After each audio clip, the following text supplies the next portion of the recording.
So hello, folks, and welcome from NEHA. I'm Michelle Samara Tim. I am the Membership and Affiliate Engagement Manager here at the National Environmental Health Association. I'm glad to have you all with us today for our Meet the Candidates. I'm going to do a quick introduction and turn this over to Tom Butts. Tom is a past president of NEHA. He's the chair of our nominations committee. He's great at this, so I'm going to turn it over to him to introduce our candidates and get you all to know each other.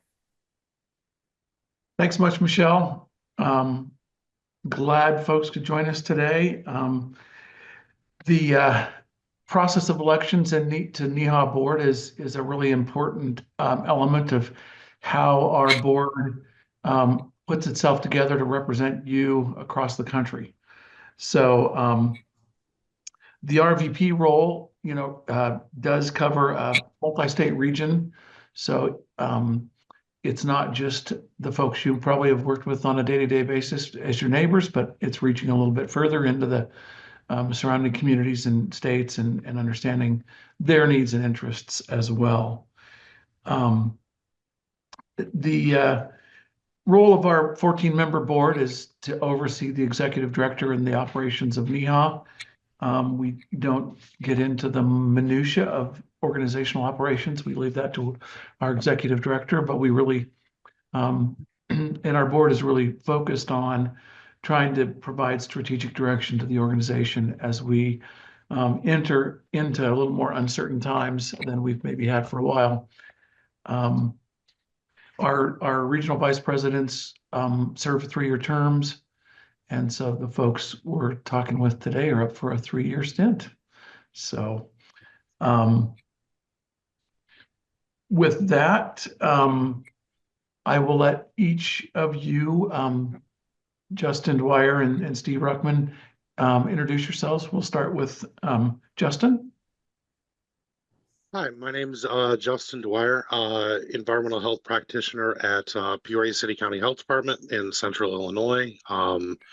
Just been a part of Illinois Environmental Health Association for quite some time, and last couple of years kind of started to do a little more with NEHA and became much more interested in what NEHA is doing on a national level, and I guess that's why I'm here. And also like to say, Tom, thank you for moderating and being here today as well. Thanks. Steve, would you like to introduce yourself? Yeah, absolutely. My name is Steve Ruckman. I am currently in a role at a school district in Central Ohio, overseeing all environmental health. We have a pretty large school district here, 21 buildings on the interface with all of our local health departments here on various programs. In my previous life, I was environmental health director at Delaware General Health District, now Delaware Public Health in Central Ohio. Oversaw all of the environmental health programs there. As far as my involvement with NEHA, gosh, it goes back to 2000s. I started doing some presentations at AECs. I think it was back in Colorado in 2000 or somewhere around there. And since then, I've served as when we had the schools and technical and institutions technical advisor role, I served that for several years. And then locally here in Ohio, I've been extremely active, probably over 25 years in leadership roles with OEHA. I've been a president twice, had the pleasure to be, pleasure or not pleasure, of being president during COVID. So that was a 4-year stint, which is not normal for us. Great, thank you, Stephen. Next, I'm gonna run through some questions, and I'll give both Steve and Justin an opportunity to respond to those questions, and I'm happy to repeat them anytime if folks need that clarity. I guess one of the things, given today's environment, that we really are focused on is how do we embrace challenges and changes? So Steve, I might ask you first, what challenges have you faced as a leader, and how do you address those sorts of challenges? I think in Ohio, especially the past 5 years, we have been kind of under the gun with credential and licensing. Our legislature is trying to look at the value of what we do. And in many cases, not seeing the value of the REHS credential. So over the past 5 years, we have had to fight diligently to try to maintain it. We've worked with NEHA and the legislative team with some of the white papers, and worked with our local legislative liaisons to educate all of our legislators and our community members. I think it all comes down to telling the story, right? Telling the story of what we do. And in many times, I think we don't do quite a good job of that. I know that NEHA's initiatives, especially the past couple of years, kind of a day in the life, is a great way to do that, and very encouraged by that. And we've been using that here in Ohio. Thanks, Steve. Justin, you want to respond to that question? And if I can, happy to repeat it. If you'd repeat it one more time. Sure. What sort of challenges have you faced as a leader, and how did you choose to address those challenges? I know in Illinois, over the past few years since I became involved in legislation, we've had a lot of, kind of legislation potentially gutting some of the food safety aspects, food freedom laws, food truck freedom, different things like that. And so I think as a leader, kind of making our way to the table and talking about why food safety is important and trying to make sure that environmental health has a seat at the table has been instrumental in stopping some of these bad laws and actually getting them turned around and making sure that environmental health is heard, and making sure that food safety ultimately is observed. Yep. Great. Thank you. Next question, and Justin, you can take a shot at this one first. What are some of the ways you think NEHA can grow to adapt to the changing circumstances and remain relevant in our practice? I think NEHA has always been really good about adapting to change.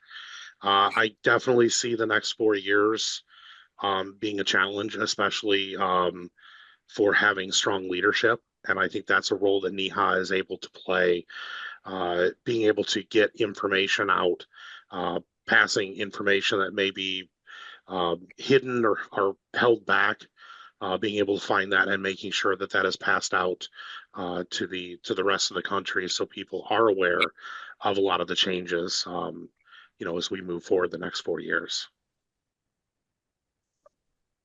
Thank you. Steve? Yeah, I think I would say that the most important thing that we can do is to focus on being there and showing what we do each day. So, as far as what I see NEHA doing, and one of the things I'm extremely encouraged by, Tom, was the survey that was just sent out. Because I think we need to first start with our members and look at their needs, and that's how we're going to be strong. I can tell you what I know from Ohio. I can tell you what I know from some of the partners here, or the states around us.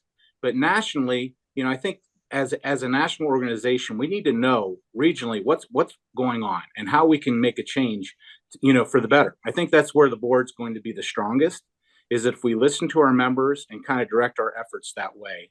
I know that in Ohio, we've been pretty vocal, and we've asked NEHA on several occasions to help us with some of the issues we've been dealing with legislatively, whether it is with the licensing or whether it's with our food programs or environmental preparedness, those kind of things. I think that the stronger NEHA shows they are with our affiliates, I think that's really where we're going to move forward.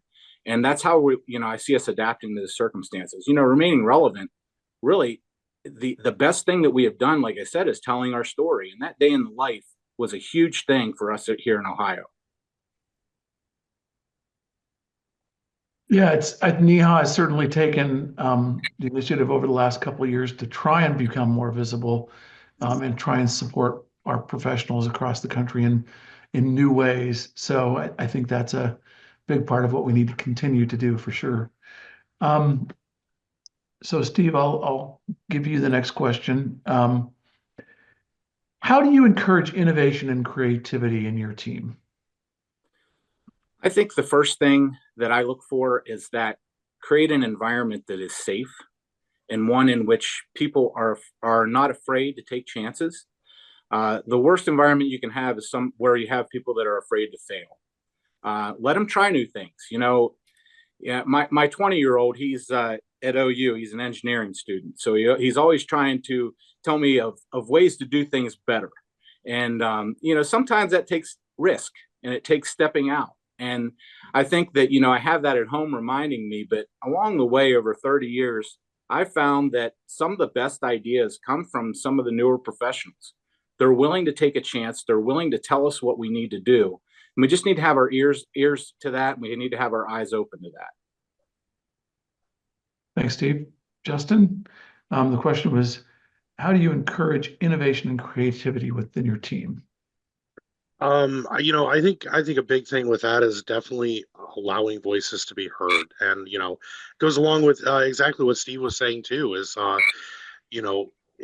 people have to have a voice. They have to be able to be comfortable to speak up and not feel like they're about to ask a stupid question or make a stupid statement. There is no dumb idea. I'll give the example, Illinois Environmental Health Association. We held 4 conferences in person a year. COVID hit. We shut down for a year, didn't do anything. We came back in 21 and we're like, what are we going to do? And we tried to, let's go ahead and do a virtual. Well, it was so much of a hit that we've continued doing it once a year because members actually love it. Those that can't necessarily travel or don't have the budget can still get to our conferences.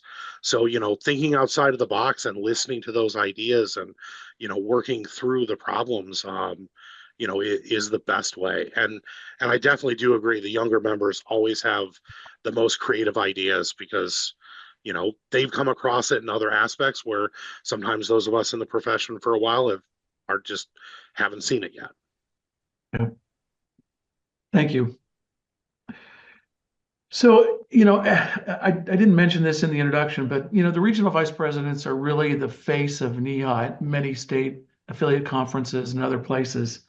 They play that important role of being out there and listening, as well as bringing that perspective back to the board meetings that we do on a quarterly basis or thereabouts. So given that you may be the main face of NEHA in some of your affiliate meetings, how would you stay connected to these affiliates and really help NEHA be responsive to their interests?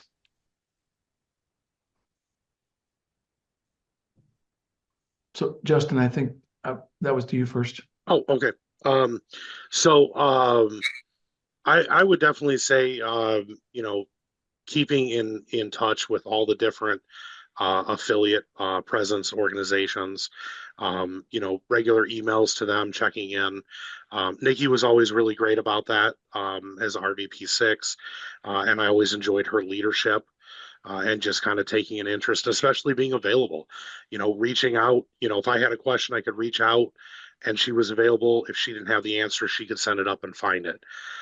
So knowing that there was a person there that we could communicate, to NEHA, I think is really important. And I think continuing that is going to be best for the affiliates.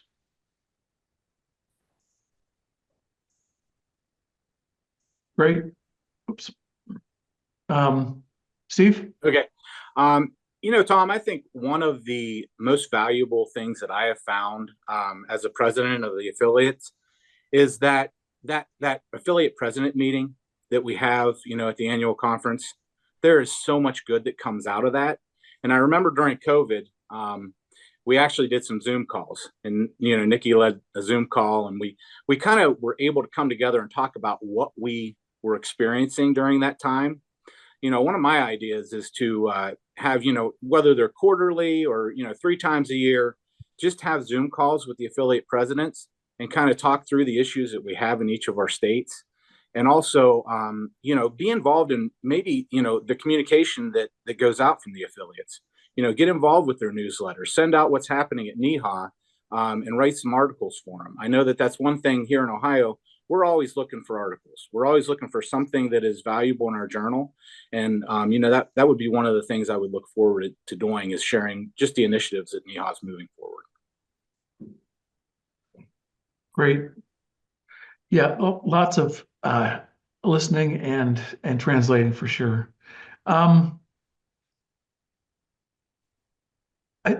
how how are you paying attention to emerging trends in environmental health, and how do you what you see as NEHA's role as the practice continues to evolve? So I think one of my biggest resources, honestly, is the Journal of Environmental Health. I really love the advancement sections, whether it's science or the practice. I think the articles in there are invaluable. I think we gain a lot from those and the professionals that are writing them. Myself, I also look into articles on LinkedIn and contributors from there. I'm tied into APHA and some of the other non-environmental health organizations that have environmental health chapters, if you will, to try to learn from that. Myself, I'm a site visitor for the Public Health Accreditation Board. I'm a site visit chair. And I try to stay plugged in on just what's happening from that aspect with environmental health. I think that, there's some value in that. Certainly not as strong as NEHA, but there is some value in all of that. Justin? So I would say I definitely pay attention to a lot of different social media platforms, see what different conversations are happening. Especially reading through a lot of the threads, you tend to see people post other articles and things like that that might kind of lead you down the, I guess for a better term, rabbit hole. Periodicals. The other one is I absolutely love podcasts. Because if you follow a podcast, they're always bringing different people in from industry and kind of talking about what industry is doing and realizing like, hey, industry is starting to do this. We need to start thinking about how we're going to be, working and how we're going to start addressing some of the new cutting edge technologies that are going to come out. Thanks. This will probably be the last question I throw to both of you, but maybe we'll sneak one more and we'll have to see. So how will you continue to be motivated by NEHA's mission while inspiring others?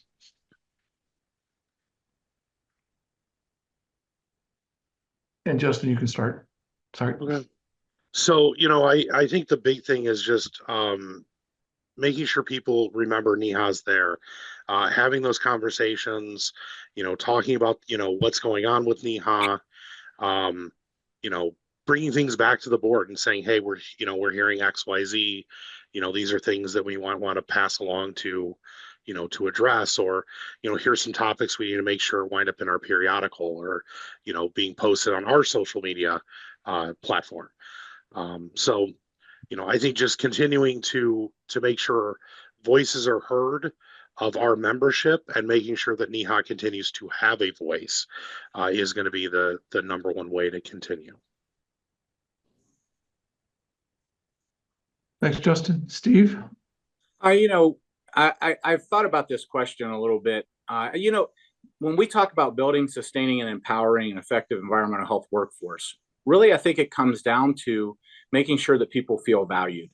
I think it's one of Anna's most recent president's messages. She talked about championing environmental health education and professional development. And, that struck me. I think that is one of the biggest things that we can do to work toward our mission, is to find out what our workforce needs, develop it. We're kind of in a renaissance here in Ohio with our workforce because we're trying to get people into the profession.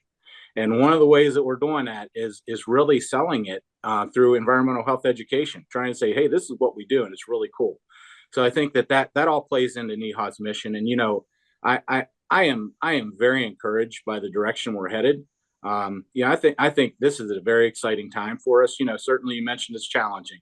And, nationally, we've got a lot of challenges we're facing. But, I think there's a lot of opportunity in that. And, we just need to take advantage of that opportunity.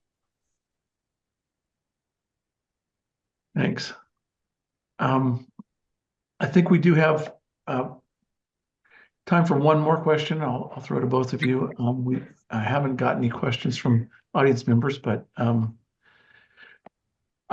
it's an important decision we have for the folks that reside in Illinois, Ohio, Kentucky, Michigan, and Indiana to select an RVP that will represent them and be actively engaged in the community as well as in NEHA's future here.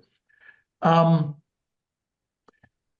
ask you kind of a question similar to what we started with is, how do you overcome, or how do we think NEHA needs to be prepared to overcome some of the risks and challenges in environmental health, and what are your goals as an RVP in that sort of direction? And Steve, I think in looking at that, I think we need to be able to come together, recognize that the risks are out there. I think they're kind of in our face right now, but I think the more that we have, a unified voice within our region, and I think that plays into other regions. The more that we can have a unified voice, and that's educating all of our community members, that's educating the legislators. That's Justin mentioned social media, and I think that's huge. Getting those messages out there as to what we're doing and the value that we bring. I think that is one of the biggest things we can do to address the risks that we're facing. The more silent we are, the more we will fail. And I think that, we have to have that voice, and we have to strengthen that voice. thank you, Steve. Justin? I definitely agree. Getting our voices heard is going to be the number one way. I think about last year, participated in Hill Day, and, I think it was 6 different meetings, that day, and running around and talking. And a lot of people had no idea what environmental health is. I don't think, people think, food safety, and they think, what, Larry the Cable Guy or the guy from Friends. I think knowing and making sure people understand what our profession is and why it's here is really, really important. Environmental health is, the Swiss Army knife of public health. I mean, we truly do absolutely everything, but everyone forgets that we're in the back pocket until they genuinely need us.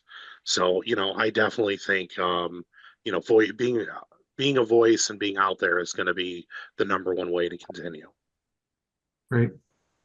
Well, I thank both of you gentlemen for your time today and your interest in becoming Region 6 RVP. I think it's an exciting opportunity, and I hope that folks have learned a little bit about each of you today. The ballots for this position will come out on March 3rd because March 1st is a weekend.